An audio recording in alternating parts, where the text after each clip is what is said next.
교회 소식 말씀드리겠습니다. 오늘은 종교개혁 주일로 지킵니다. 코로나 바이러스 감염증에 따른 예배 변경 사항 안내입니다. 저희 교회는 수도권 사회적 거리두기 4단계에 따라 오늘까지 좌석의 10%까지 현장 예배 참석으로 진행하겠습니다. 화요일에 현장 예배 참여 변경 사항 내용을 문자로 공지하도록 하겠습니다. 주일 예배 실황 영상은 오전 9시와 11시, 녹화 영상은 오후 2시에 교회 홈페이지를 통해 제공합니다. 수요 예배, 금요 예배, 주일 예배와 동일한 방법으로 10% 현장 참여와 실시간 온라인으로 진행됩니다. 많은 참여 바랍니다. 모임 및 행사 광고입니다. 정기당회가 2부 예배 후 당회실에서 있습니다. 2021년 추수감사 기념 온라인 찬양 대회를 11월 21일 주일 오후 3시 30분에 진행합니다. 진행 방식은 온라인 실시간 방송 및 줌으로 진행하도록 하겠습니다. 참가 방법은 추수감사를 나누고자 하는 가정이나 자율적으로 팀을 꾸리셔서 준비된 영상을 녹화하셔서 이메일로 보내주시면 됩니다. 감사의 글 낭독이나 성경 암송, 찬양, 율동, 머십, 꽁트나 수화 등 자유롭게 만들어주시면 되겠습니다. 녹화가 어렵거나 장소가 없으신 분들은 11월 13일 토요일과 14일 양일간 교회에서 녹화할 수 있도록 도와드리겠습니다. 담당 교육자들에게 문의해 주시기 바랍니다. 공지 및 협조사항입니다. 성례식 안내입니다. 성례식 문답은 11월 6일 토요일에 진행되며 대상자들은 오후 3시까지 초등부 예배실로 오시기 바랍니다. 오늘은 마지막 온라인 교육이 진행이 됩니다. 또한 작성하신 신앙 간증문은 교육 담당 교육자에게 제출하여 주시기 바랍니다. 온라인 헌금 안내입니다. 하나은행에 입금해 주시면 되고요. 입금자명 표기 방법으로 본인 이름과 헌금 종류를 기입해 주시면 되겠습니다. 2022년도 예산안 제출 안내입니다. 교회 예산을 집행하는 모든 부서는 2022년도 예산안을 해당 위원회를 경유하여 11월 14일 주일까지 교회 사무실로 제출하여 주시기 바랍니다. 소식 및 교우 동정입니다. 전교인 천독 성경 읽기 마라톤 720번 윤용자 권사님, 721번 한동욱 권사님, 722번 최유석 집사님, 723번 박화진 권사님께서 해주셨습니다. 수능일이 11월 18일 목요일에 있습니다. 2주 정도 기간이 남았는데요. 수험생들을 위해서 많은 기도 부탁드립니다. 이상입니다. 다 같이 자리에서 일어나셔서 송영에 맞춰 묵도하심으로 주일 예배를 하나님께 드리시겠습니다.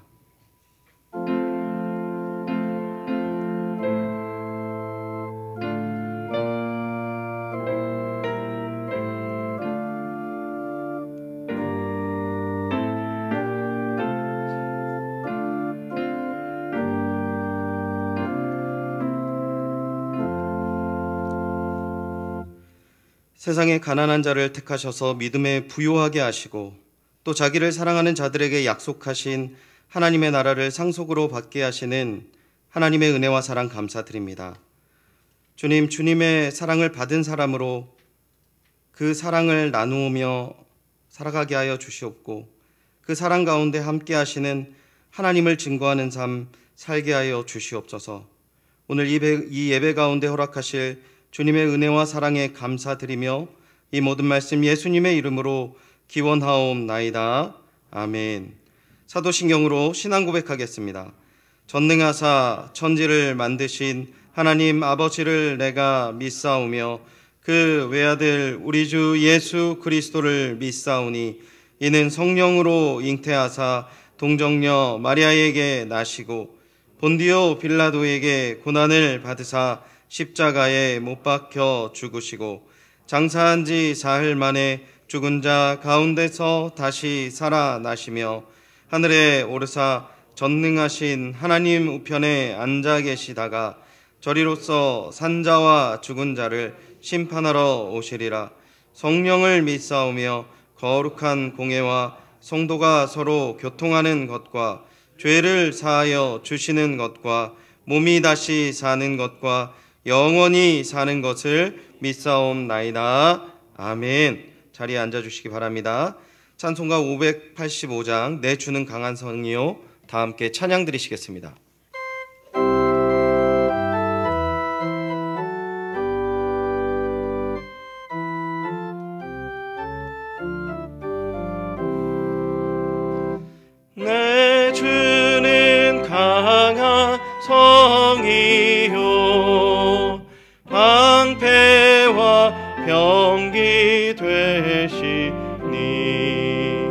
큰 환난에서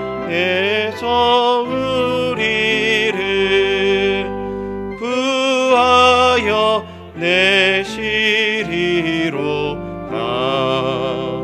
옛 원수 마귀는 이때도 힘을 써 무려 새로 무기를 삼으니 천하에 누가 강하랴.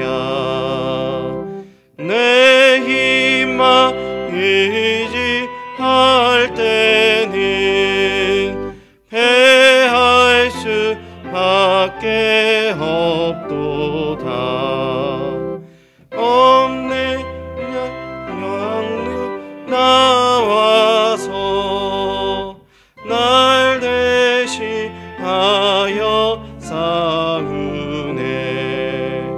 이 장수 누군가 주 예수 그리스도 만군의 주로다. 당할 자 누구랴. 반드시 이기리로다. 이 땅에 마귀들 끌어 우리를 삼키려 하나. 겁내지 말고 섰거라. 진리로 이기리로다. 친척과 재물과 명예와 생명을 다 빼앗기해도 진리는 살아서 그 나라 영원하리라.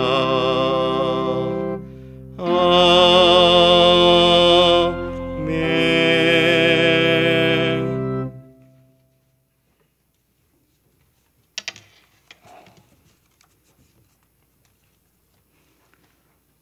세상의 빛이 되신 하나님 아버지, 시온의 빛나는 영광이 온 누리를 밝게 비추는 10월의 마지막 주일에 주님의 빛나는 보좌 앞으로 나오게 하시니 감사합니다. 언제나 우리의 영혼을 소생시켜 주시고 의로운 길을 걷게 하시니 감사합니다. 오늘 또 예배를 통해 영혼의 푸른 풀밭에 눕기를 원합니다. 영혼의 쉴 만한 물가에 누워 기도하며 찬송하고 말씀을 들음으로 안식하기를 원합니다. 주의 선하심과 인자하심이 충만한 이곳에서 우리 모두 평안을 누리게 하소서. 하지만 지난 한 주간도 양과 같이 자기의 길로 가고자 했음을 고백합니다. 한 치 앞도 볼 수 없는 인생이면서 100년, 1000년을 내다보는 것처럼 우리 마음대로 선택하고 결정했음을 용서하소서. 넘어지면 스스로 일어날 수 없는 양과 같이 우리 스스로 일어날 수 없음에도 주님의 도우심을 구하지 않았음을 용서하소서. 하늘의 하나님, 여호와 하나님을 찬미함으로써 기쁨을 누리게 하시고 말씀을 나눔으로 은혜가 충만한 예배가 되게 하옵소서.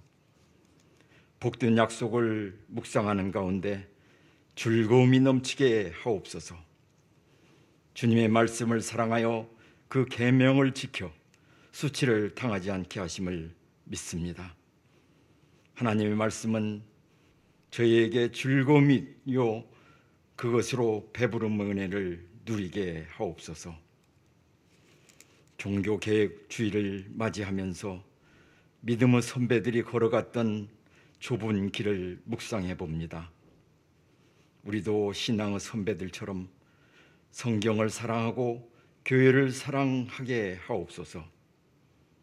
교회 안에서 하나님보다 더 높아진 것이 있다면 과감하게 개혁하고 갱신해 나가게 하시고, 우리 자신부터 개혁하며 갱신해 나아가게 하옵소서.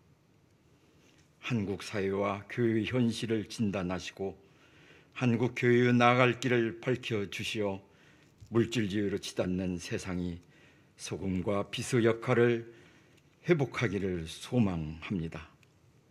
지난주 24일에 서대문 교회당에서 은혜로운 동행 기도회를 시작으로 들불처럼 번져 나아가 온 교회가 믿음으로 하나 되어 부흥 역사 일어나게 하여 주시옵소서. 사랑하는 하나님, 이 나라를 이끌어가는 지도자들에게 하나님의 지혜와 공의를 가지고 공적 유익을 위해서 일할 수 있는 선한 마음을 주시옵소서. 기도를 들으시는 주여, 어려운 경제 사정으로 고통당하는 가난하고 소외된 이웃이 우리 주위에 많이 있음을 기억하게 하시고, 우리 교회가 그들의 이웃 되기를 주저하지 않게 하시옵소서. 우리보다 가난한 나라와 그 국민들이 도처에서 신음하고 있음을 알게 하시며 그들을 향한 나눔과 섬김이 계속되게 하시옵소서. 복되고 거룩한 예배를 위하여 박재훈 담임 목사님께서 하나님의 뜻을 전하시도록 능력으로 인도하시고 진리의 말씀에 우리 모두가 새로워지고 힘을 얻게 하옵소서. 목사님의 대언하시는 말씀 속에서 삼위 하나님의 거룩하심과 전능하심이 선포되게 하옵소서. 다음 달 18일에 있을 수능 시험에 우리 교회 16명의 수험생들이 원하는 대학에 들어갈 수 있도록 건강과 지혜와 총명을 허락해 주시고 좋은 결과로 하나님께 영광이 되게 하옵소서. 사랑하는 하나님, 영생과 번영을 약속하신 그 은혜를 온전히 누리며 잠든 영혼이 깨어나고 병든 영혼이 치료함을 받으며 기도 제목마다 들어주시고 이 예배가 하나님께 상달되게 하시고 신령과 진정으로 감사와 기쁨으로 충만하게 하옵소서. 약한 자를 불쌍히 여기시는 주님, 육신이 연약한 자에게 육신의 건강함을 얻게 하시고 오직 하나님의 위로와 소망을 바라며 사는 저희가 되게 하옵소서. 이 예배의 시종을 주님의 손에 부탁하옵고 이 모든 말씀을 우리를 구원하신 거룩하신 우리 주 예수님의 이름으로 기도드립니다. 아멘.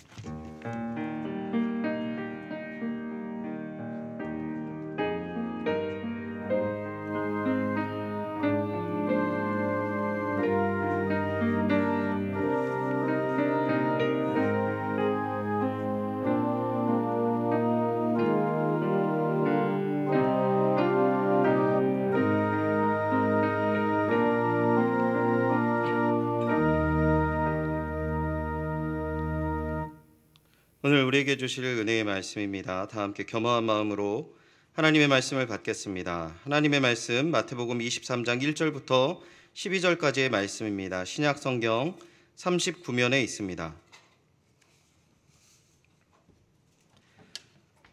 마태복음 23장 1절부터 12절까지의 말씀 제가 봉독하도록 하겠습니다. 이에 예수께서 무리와 제자들에게 말씀하여 이르시되 서기관들과 바리새인들이 모세의 자리에 앉았으니 그러므로 무엇이든지 그들이 말하는 바는 행하고 지키되 그들이 하는 행위는 본받지 말라. 그들은 말만 하고 행하지 아니하며 또 무거운 짐을 묶어 사람의 어깨에 지우되 자기는 이것을 한 손가락으로도 움직이려 하지 아니하며 그들의 모든 행위를 사람에게 보이고자 하나니 곧 그 경문의 띠를 넓게 하여 옷수를 길게 하고 잔치의 윗자리와 회당의 높은 자리와 시장에서 문안받는 것과 사람에게 랍비라 칭함을 받는 것을 좋아하느니라. 그러나 너희는 랍비라 칭함을 받지 말라. 너희 선생은 하나요. 너희는 다 형제니라. 땅에 있는 자를 아버지라 하지 말라. 너희의 아버지는 한 분이시니 곧 하늘에 계신 이시니라. 또한 지도자라 칭함을 받지 말라. 너희의 지도자는 한 분이시니 곧 그리스도이시니라. 너희 중에 큰 자는 너희를 섬기는 자가 되어야 하리라. 누구든지 자기를 높이는 자는 낮아지고 누구든지 자기를 낮추는 자는 높아지리라. 아멘. 담임 목사님 나오셔서 헌금을 위해 기도해 주시고 있어야 할 자리에 있으라라는 제목으로 하나님의 말씀 전해 주시겠습니다.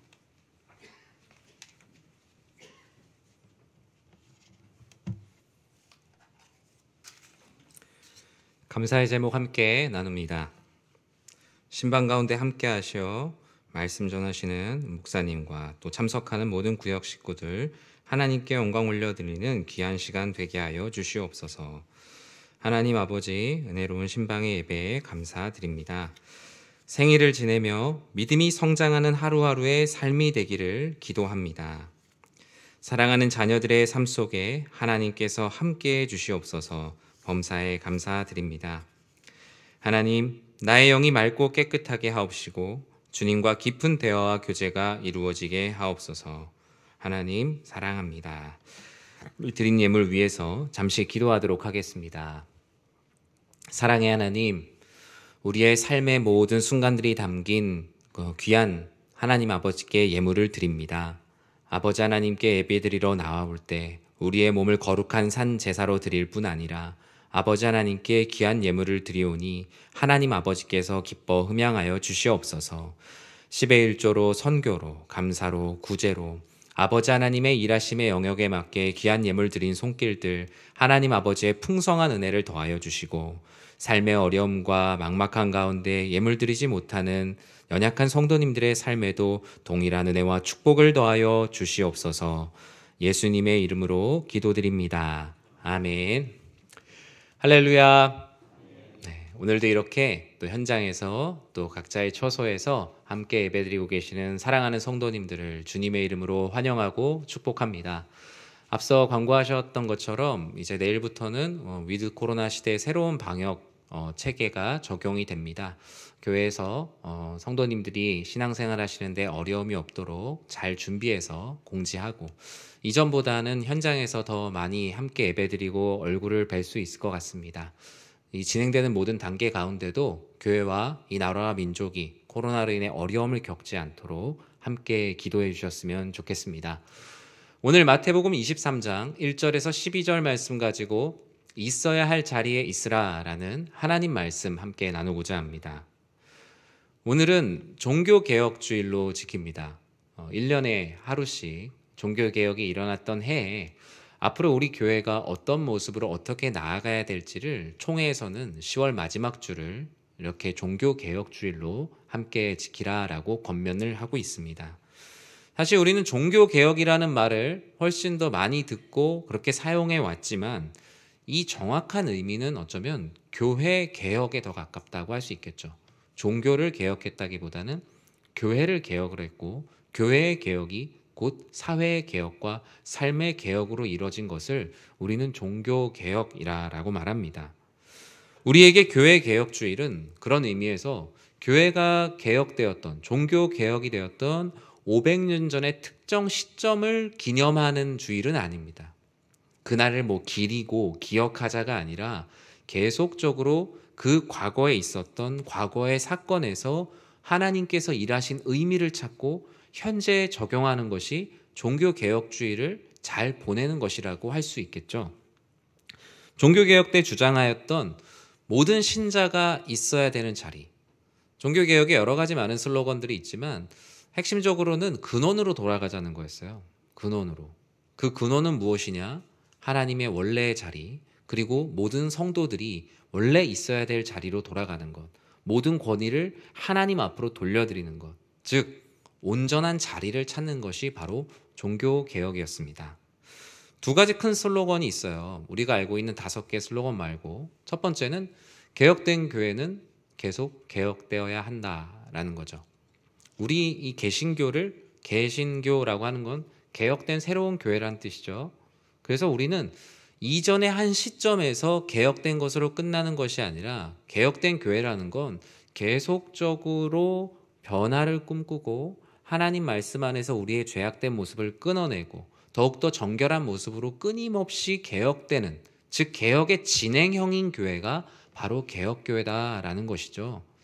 그리고 어두움 후에 빛이 온다라고 말합니다. 그 전에 종교개혁 상태 전에 상태가 어두움의 상태였어요. 그런데 모든 있어야 될 자리로 다 돌아가게 됐을 때 그 가운데 온전한 빛이 임한다. 이 두 개의 슬로건은 종교개혁 시대, 종교개혁이라고 하면 1517년 이렇게 딱 규정하는 게 아니에요. 사실은 1400년대부터 해서 1600년대까지 끊임없이 교회의 교회다움을 회복하려고 했던 그 긴 시간들을 종교개혁 시대라고 말하고, 특정이 그 시간을 기념하여서 그 시간을 기억하기 위해서 그날을 종교개혁일이라고 정하는 것이지 그날에만 개혁이 일어난 것은 결코 아닙니다. 이 두 개의 슬로건을 통해서 알 수 있듯이 개혁 전의 상황을 알 수 있어요. 개혁된 교회는 계속 개혁되어야 한다는 거 보니까 일단 개혁 전의 상황이 개혁이 필요한 아주 절대적인 상황이었다는 겁니다. 그리고 어두움 후에 빛을 기다렸다라는 것은 당시의 상황이 빛이 없는 어두움 가운데 있었다라는 것을 증거하기도 하죠. 그중 가장 개혁되어야 할 짙은 어두움은 무엇이었을까? 그 종교개혁 시대에도 지금의 시대에도 마찬가지지만요.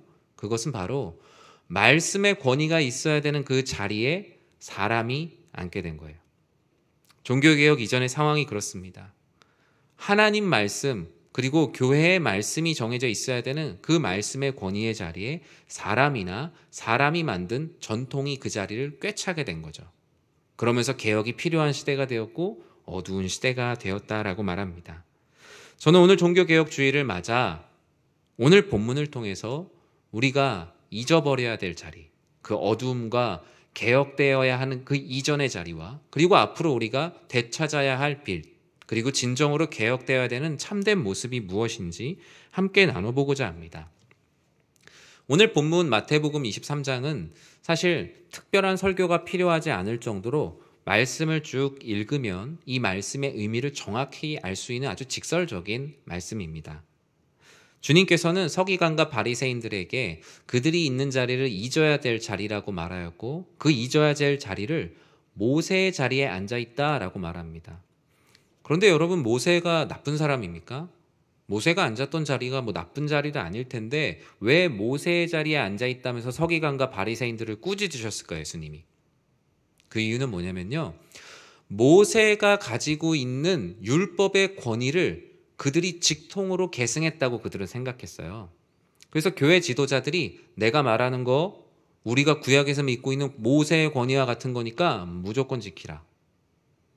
그들은 하나님의 자리보다 더 높은 곳에 앉으려고 하였고 하나님의 말씀보다 자신들에게 더 권위가 있다라고 생각하는 엄청난 착각에 빠졌습니다.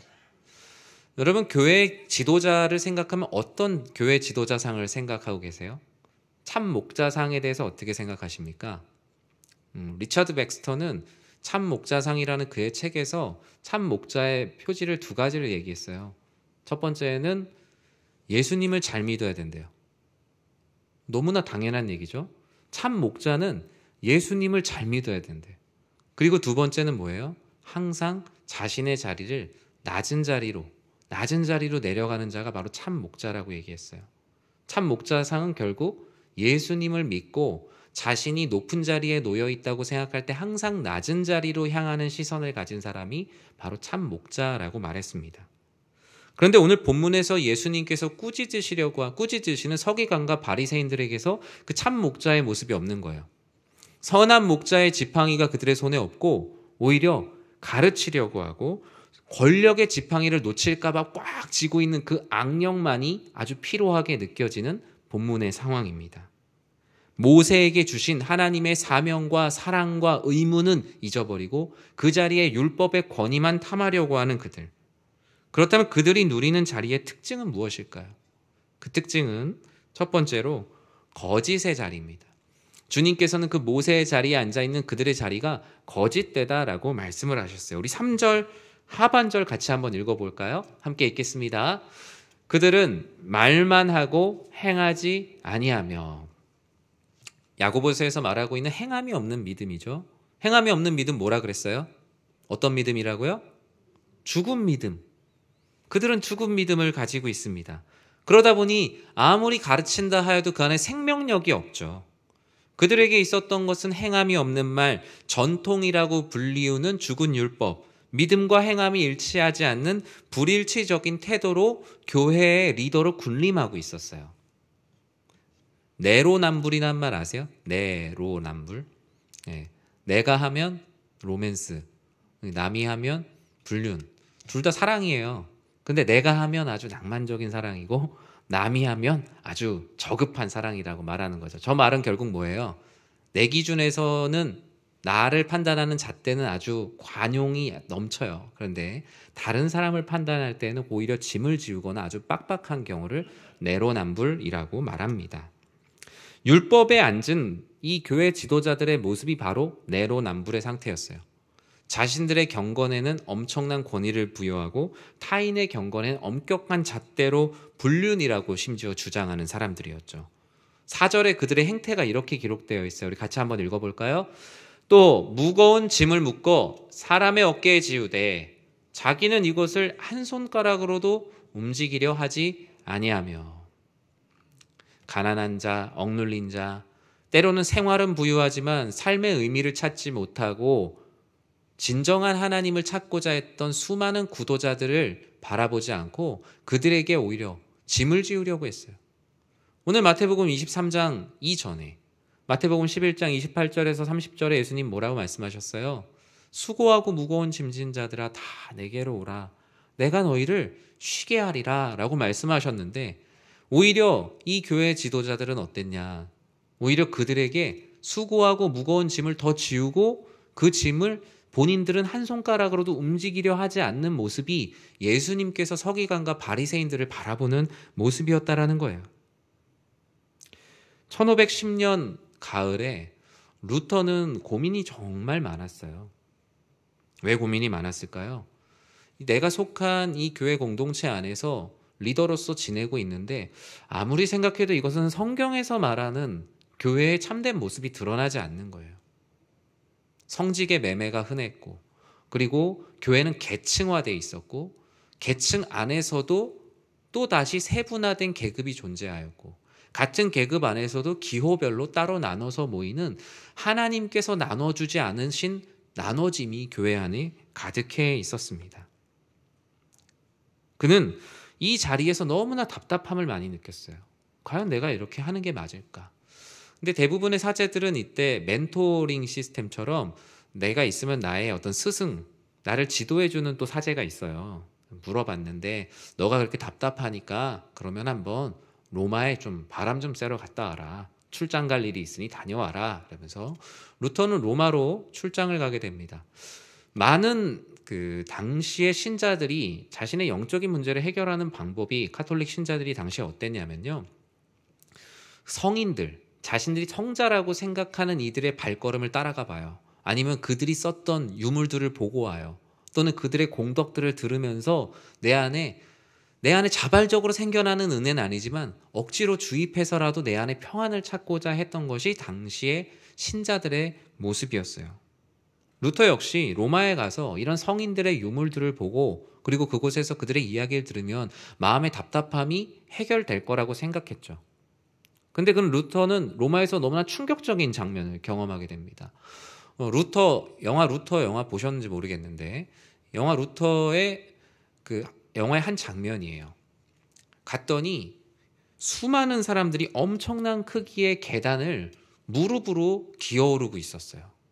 그 무릎으로 기어오르는 사람들은 당장 오늘 먹고 살 것이 없는 가난한 이들 또는 내 삶이 너무나 부유하지만 그럼에도 불구하고 삶의 의미, 구세주를 만나지 못하는 수많은 이들의 아우성이 넘치는 자리였어요. 이 계단은 본디오 빌라도에게 고난을 받으러 가신 주님께서 오르셨다라는 전설, 전설이 있는 계단이었기 때문에 아까 얘기했죠. 성인들의 공덕이나 유물을 만지면서 마음의 위로를 얻고자 하는 이들이 모여 있었어요. 그런데 이거는 철저하게 기획된 자리였어요.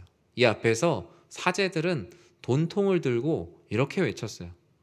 당신이 낸 헌금, 그 주화가 이 돈통에, 돈궤에 딱 떨어질 때 그 소리와 함께 죽어있던 영혼이 연옥에서 뛰어올라 천국으로 가게 된다.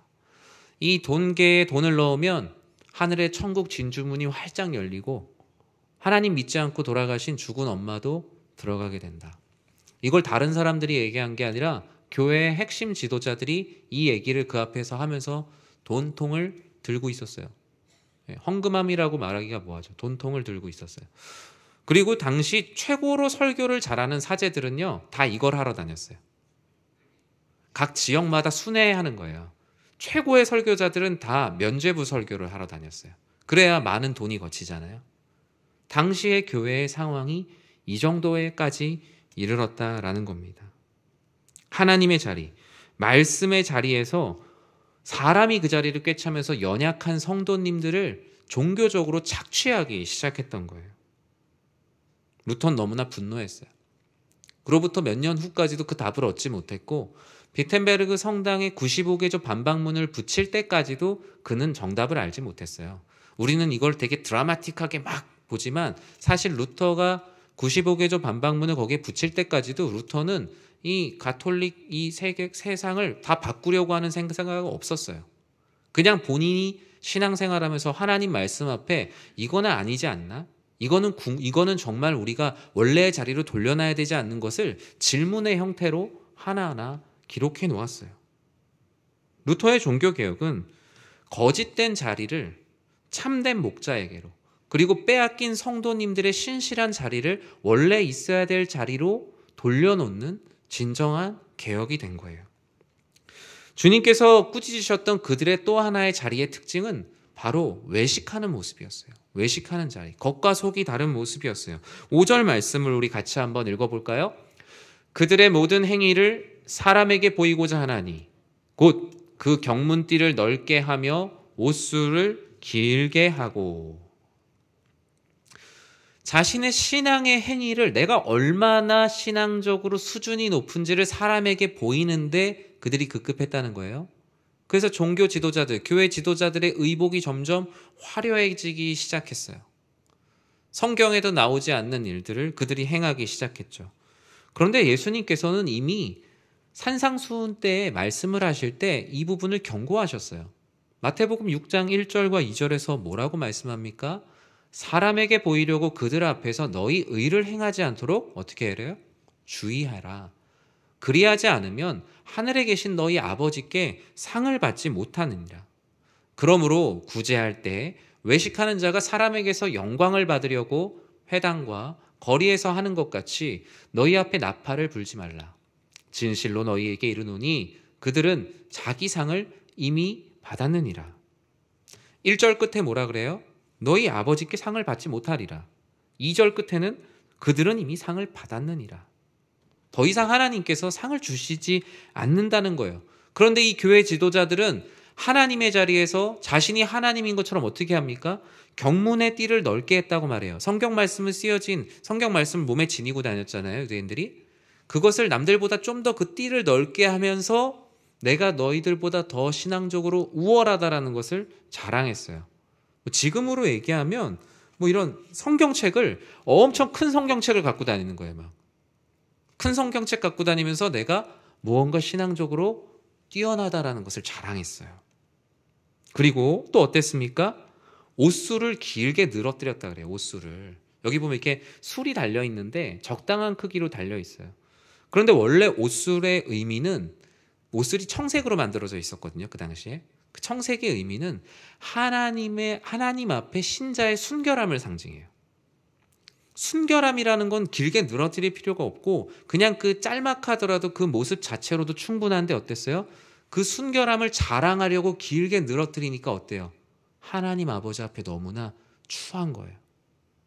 그 늘어져 있는 추함이 당시 교회 지도자들에게 넘치고 있었어요. 주님께서 그들을 하나 더 꾸짖으셨던 것은 그 자리는 바로 교만의 자리였어요. 6절과 7절 그들이 얼마나 교만했는지 성경에서 이렇게 기록합니다. 함께 읽겠습니다. 잔치의 윗자리와 회당의 높은 자리와 시장에서 문안받는 것과 사람에게 랍비라 칭함을 받는 것을 좋아하느니라. 인간이 짓는 죄의 근원이 뭘까요? 중세시대에는 모든 죄에도 뿌리가 있다라고 말했는데 그것을 7죄종이라고 말했습니다. 또는 이제 7개의 대죄라고 얘기했죠.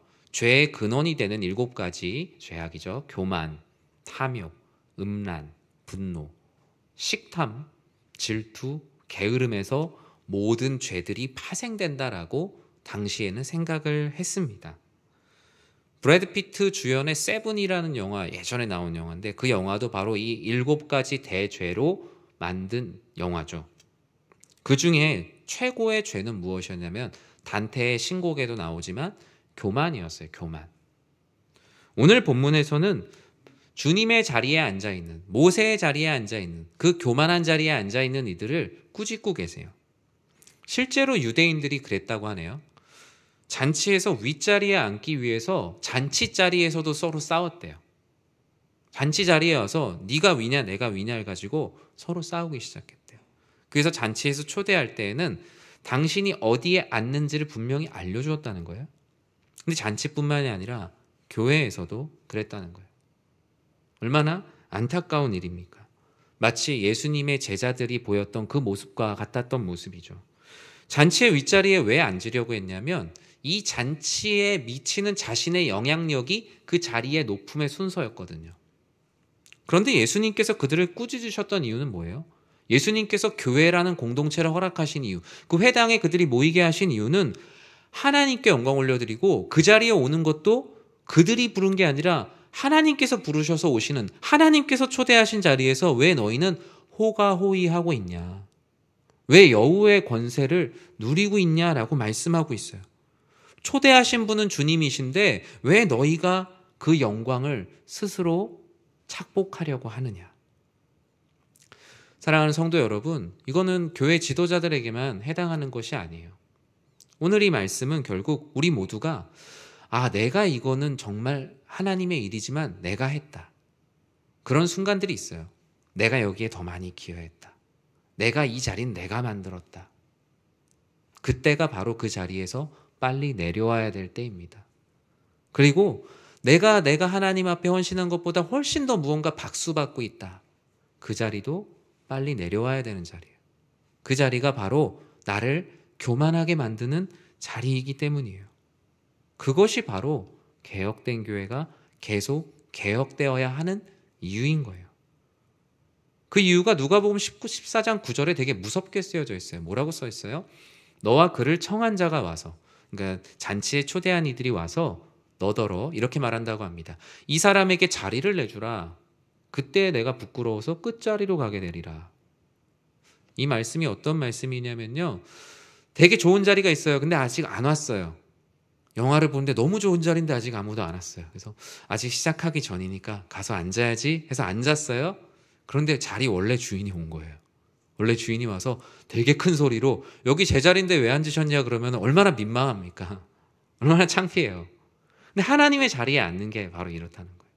하나님의 자리가 비어있는 것처럼 보이지만 하나님 그곳에 계세요. 그런데 자꾸 사람들이 거기에 앉고 싶어 하는 거예요. 내가 거기에서 뭔가 앞자리에 서서 그 자리에서 사람들로부터 받는 모든 어떤 영광을 받고 싶은 거예요. 근데 하나님께서 어느 날 갑자기 오셔서 말씀하신 거예요. 너 자리로 가라. 심지어 그 자리를 성경에서 뭐라 그래요? 끝자리로 가라 라고 말씀합니다. 종교개혁은 말씀의 권위에 앉으려고 하는 나의 자리를 계속적으로 낮은 자리로 몰아가는 거예요. 겸손의 자리로 몰아가는 거예요.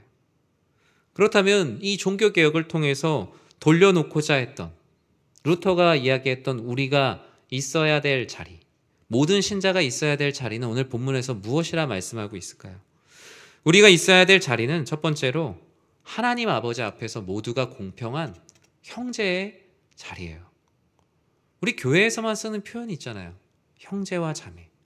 형제와 자매라는 말을 쓰는 이유가 뭐죠? 그 말 안에는 평등함이 있습니다.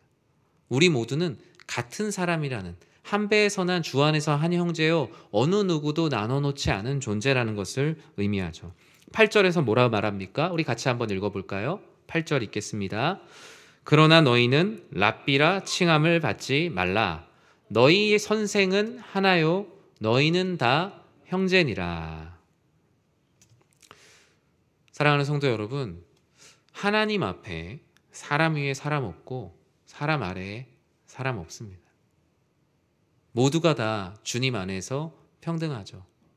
저는 세상은 다 바뀌어도 오직 교회만은 이것을 지켜나가는 공동체가 되길 전 진심으로 기도합니다. 저는 사실 버릇이 있어요. 저는 저랑 이제 교육부서나 이렇게 같이 했던 그 친구들, 같이 했던 학생들에게 제가 제자라는 표현을 쓰지 않습니다. 왜냐하면 제 제자가 아니거든요. 하나님의 제자거든요. 제가 그 친구들의 선생님이나 스승님으로 불리는 게 사실 두려워요. 그래서 제자라는 표현을 사실 한 번도 쓰지 않았어요. 왜냐하면 저에게는 그것이 너무나 무겁기 때문이에요. 형제라는 말이 하나님 아버지 앞에서 더 기쁘고 더 그 일을 행하는 데 있어서 마음이 즐겁더라고요. 평신도라는 말 아시죠? 평신도.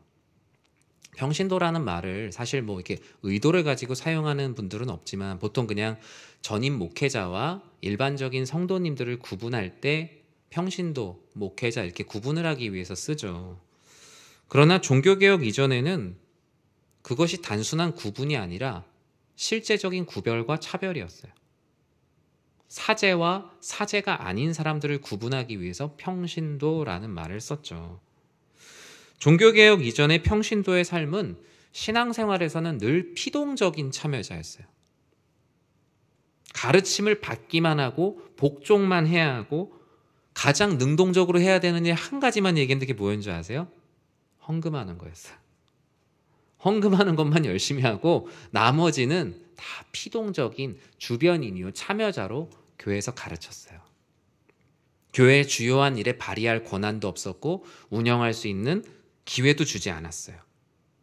종교개혁은 부패함으로 인해서 성도님들께서 잃어버린 자리, 빼앗긴 자리를 다시 돌려드리는 것이 되었어요. 그 있어야 될 자리를 찾아주려고 하니까 원래 그 자리에 앉아있던 사람들이 내려오고 싶었겠어요? 다 막았죠. 그래서 개혁이 아니고서는 바뀔 수가 없는 철옹성과 같은 그 모습이 바로 그때의 모습이었다라는 거예요. 하나님 앞에 모든 성도님들이 성인을 통하지도 않고 사제를 통하지도 않고 누구나 기도할 수 있다. 우리 모두가 왕 같은 제사장이다 라고 말한 게 뭐예요? 바로 만인 제사장직인 거죠. 우리는 종교개혁을 통해서 누구나 다 하나님께 기도할 수 있는 주님 안에 하나된 형제가 되었어요. 항상 신앙생활 하실 때 우리 모두를 형제로 부르셨다라는 그 형제의 자리를 지키는 모든 성도님들이 되기를 전 진심으로 축복합니다. 왜 그러냐면요. 우리가 누군가보다 높은 자리를 탐하려고 하면 할수록 우리에게서 주님의 모습이 보이지 않기 때문이에요. 저는 전에 교회에서 사역을 하면서 많은 교회들을 객관적으로 볼 수 있는 기회가 있었어요. 대외 사역들을 주로 했었는데요. 그러다 보니까 건강한 교회의 여러 가지 특징들을 보게 됐는데요. 건강한 교회는요, 중직이라는 단어를 필요한 경우가 아닌 이상 되도록 사용하지 않습니다. 왜냐하면 이 중직이라는 말 자체가 교회 안에서 자꾸 형제의 자리를 수직으로 세우려고 하는 성향이 있기 때문이에요. 하나님께서는 하나님만 우리가 고개를 들어 바라봐야 되는 분이고 모든 다른 성도님들은 옆으로 봐야 되는 존재예요. 그런데 자꾸 중직이라는 단어가 교회에서 기능을 써야 되는 그 이상으로 너무 자주 사용되게 되면 하나님께서는 모든 성도님들을 X축에 존재하게 했어요. 가로로 평등하게 해놓으셨는데 자꾸 이 중직이라는 단어를 자주 사용하면 사용할수록 Y축으로 계속 바뀌어요. 자꾸 세로로 세우고 싶어요. 이게 사람의 성향이에요. 세로까지는 아니더라도 조금이라도 기울여서 내가 누군가보다 한 칸이라도 높아지고 싶은 게 저를 비롯한 모든 사람들의 마음입니다. 건강한 교회는 또한 신앙의 연수를 자랑하지 않아요. 왜 그런 줄 아세요? 아까 제가 얘기한 부분하고 같아요. 어떤 한 성도를 제자라고 부르면 내가 그 사람에게 영적인 영향력을 되게 많이 끼치는 사람으로서 돼야 되는데 부끄러울 때가 많잖아요. 제가 어디서 30년을 신앙생활했습니다 라고 말할 때 이 세상에 있는 모든 인류는 그 30년에 걸맞는 신앙의 수준을 가질 수가 없거든요. 무슨 말씀인지 이해가 되시겠어요? 내가 어디서 40년 했다고 할 때 그 40년이라는 말을 감당할 만한 신앙의 영적 성숙을 가지기가 거의 불가능하다는 거예요. 그래서 오히려 그 숫자가 커지면 커질수록 감사함이 커지는 건 괜찮지만 동시에 내가 이걸 감당해야 되는 두려움들과 걱정 때문에 하나님께 더 기도하지 않을 수가 없는 거예요.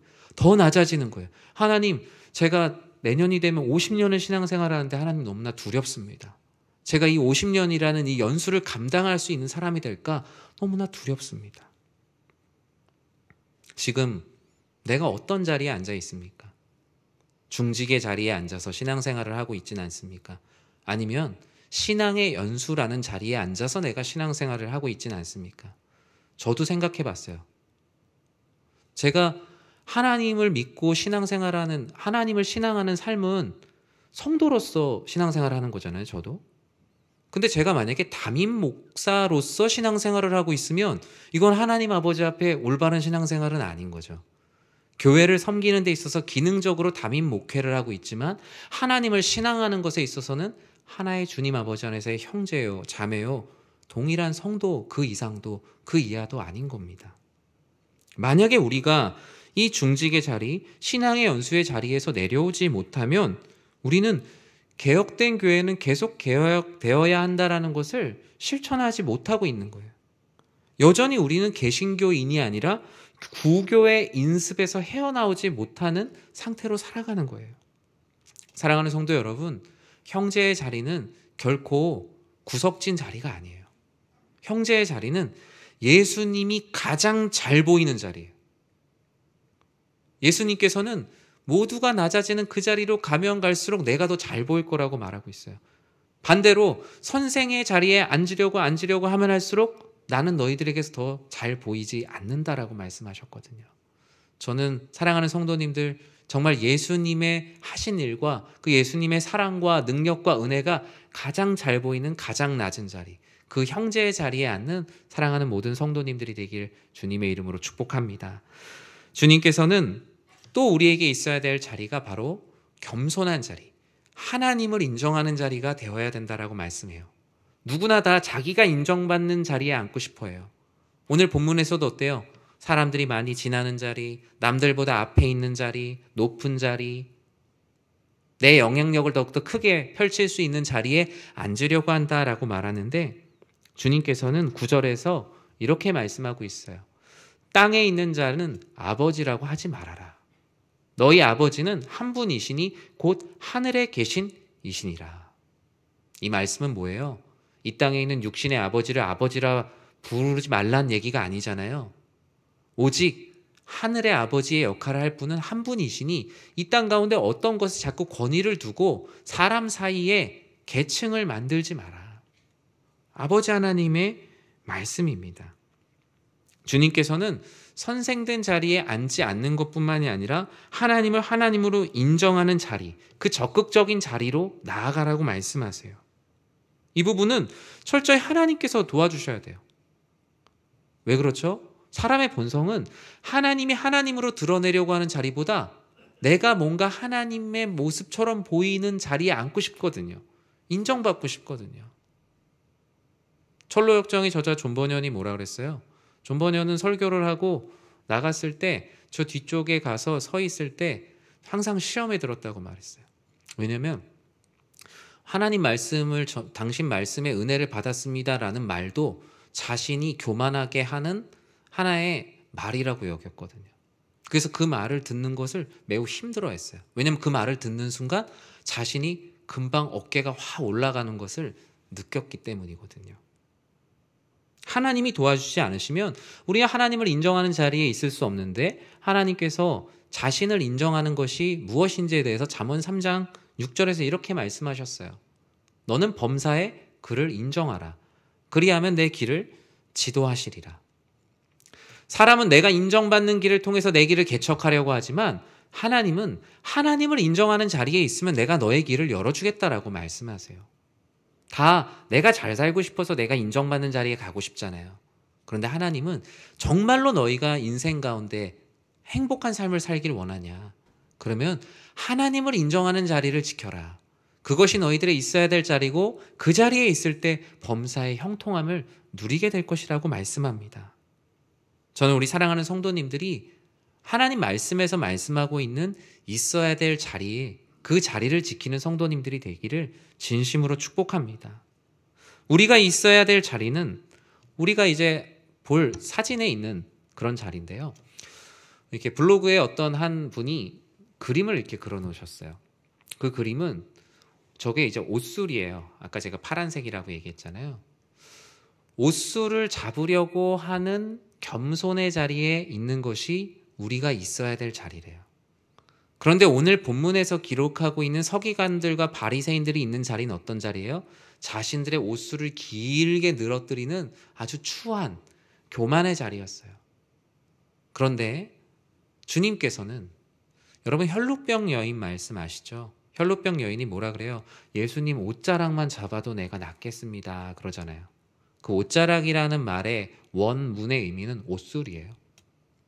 결국 우리의 인생은 내가 인정받고자 내 옷술을 길게 늘어뜨리면서 내가 이런 사람이다라고 살아가는 교만의 자리에서 이 그리스도 예수를 만나 이제는 그분의 옷자락만 붙들면 내가 어떤 자리에 있어도 상관없다라고 말하는 그 있어야 될 신자의 자리로 찾아가는 것이 우리의 인생이에요. 우리의 인생에서의 영적 전쟁은 바로 저 자리 싸움이에요. 내가 앉고 싶은 자리에 있을 것인가? 주님께서 나에게 있으라고 하신 곳에 있을 것인가? 모두 다 주의 우편에 앉혀달라고 말할 때 주님은 너무 슬프셨어요. 권위의 옷줄을 딱 끊고 주님의 옷자락을 붙드는 삶을 살아야 되는데 예수님 옆에 다 앉혀달라고 아우성인 모습을 보면서 주님은 너무나 슬프셨죠. 사랑하는 제자들을 슬픈 눈으로 바라보시며 이 자리가 그렇게 쉬운 자리가 아닌데 고난의 잔을 마실 수 있느냐라고 오히려 반문하셨죠. 그리고 그들의 발을 씻는 자리로 내려가셨고 발을 씻는 자리뿐만 아니라 그들을 위해서 십자가에 못 박히시는 자리까지 예수님은 성부 하나님께서 있으라고 하신 그 있어야 될 자리에서 모든 이들을 구원하시고 사랑하셨어요. 저는 오늘 종교개혁주의를 맞아 우리들의 자리를 점검하는 시간이 되었으면 좋겠습니다. 여러분 어떤 자리에 앉아 계십니까? 그리고 우리 교회는 어떤 자리에 앉아 있습니까? 과연 정말 믿음이 연약한 이들이 혹시나 계단을 무릎으로 기어오르는 모습을 보면서 우리들은 더 그 안에 들어와 있는 자로 있는지, 아니면 그들과 함께 무릎으로 기어오르며 손을 잡고 올라오는 자리에 있는지 우리는 말씀을 통해서 스스로를 돌아보게 됩니다. 주님께서는 종교개혁이란 과거에 일어난 한 사건이라고 말씀하지 않습니다. 이전부터 계속되었고 그때도 있었고 지금도 계속되고 있고 앞으로도 계속되어야 되는, 개혁된 교회는 계속 개혁되어야 하는 사명을 가져야 된다라고 말씀하고 계시죠. 오늘 말씀을 듣고 내 자리를 점검하고 겸손의 자리, 그 하나님께서 기뻐하시는 형제의 자리로 내가 내려가려고 노력한다면 오늘 바로 이 시간이 여러분의 삶에 일어난 교회의 개혁이요 종교 개혁의 현장입니다. 주님께서는 있어야 될 모든 자리에 있는 것이 아름답다라고 말씀하셨기 때문이에요. 한들한들 취한들 흔들리는 버드나무는 시냇가에 있을 때가 가장 아름답습니다. 들에 핀 들꽃은 화분에 담아둔 것보다 들에 핀 그 자리에 그대로 두는 그 있어야 될 자리에 있을 때가 가장 아름답죠. 빨간 고추 잠자리는 우리 곤충 채집통 안에 있을 때보다 가을 하늘 위에 날아다니는 그 있어야 될 자리에 있을 때 가장 아름답습니다. 성도도 그렇습니다. 사랑하는 우리 모든 성도님들, 주님께서 말씀하신 그 겸손한 자리, 낮은 자리에 있을 때가 가장 아름다워요. 우리가 우리를 인정받으려고 하는 자리로 나아갈수록 그 옷술이 길게 늘어지는 것처럼 모습이 보기 좋지 않다라고 주님께서 말씀하시거든요. 저도 말씀을 통해서 다짐합니다. 또 우리 사랑하는 성도님들도 예수님이 보이는 가장 좋은 자리, 그 자리는 가장 낮은 자리요, 형제의 자리요, 겸손의 자리임을 알고 그 자리 안에서 누리는 축복을 경험하는 모든 성도님들이 되시기를 주님의 이름으로 간절히 축원합니다. 기도하겠습니다. 사랑의 하나님, 우리는 우리의 죄악된 본성으로 인하여서 자꾸 교만의 자리, 거짓의 자리, 외식의 자리에 앉고 싶은 마음이 우리 안에 자꾸 틈탈 때가 많습니다. 주님, 우리를 불쌍히 여겨주시고 주님, 우리를 주님이 가장 잘 보이는 형제의 자리로, 하나님을 인정하는 겸손의 자리로 인도하여 주시옵소서. 그 자리에서 하나님의 얼굴을 뵙고 아버지 하나님의 크신 은혜를 경험하여 하나님께서 기뻐하시는 하나님의 사람으로 살아내는 모든 사랑하는 교우들 되게 하여 주시옵소서. 예수님의 이름으로 기도드립니다. 아멘. 우리 이 시간 다 같이 자리에서 일어나셔서 찬송가 487장 어두움 후에 빛이 오며 함께 찬양 드리도록 하겠습니다.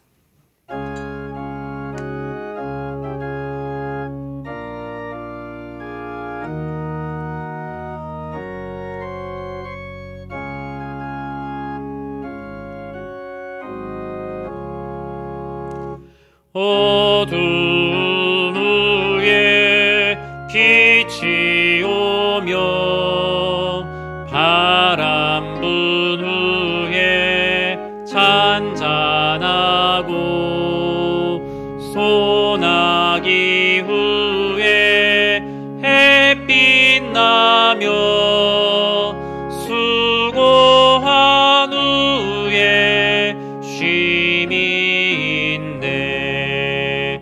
연약함 후에 강건하며 애통한 후에 위로받고 눈물 난 후에 웃음 있고 씨 뿌린 후에 추수하네.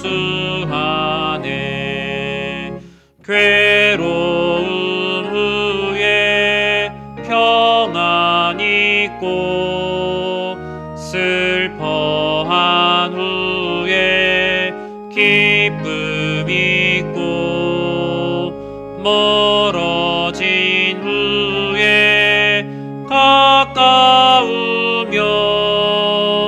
고독함 후에 친구 있네. 고생한 후에 기쁨 있고 십자가 후에 영광 있고 죽음 온 후에 영생하니 이러한 도가 진리로다.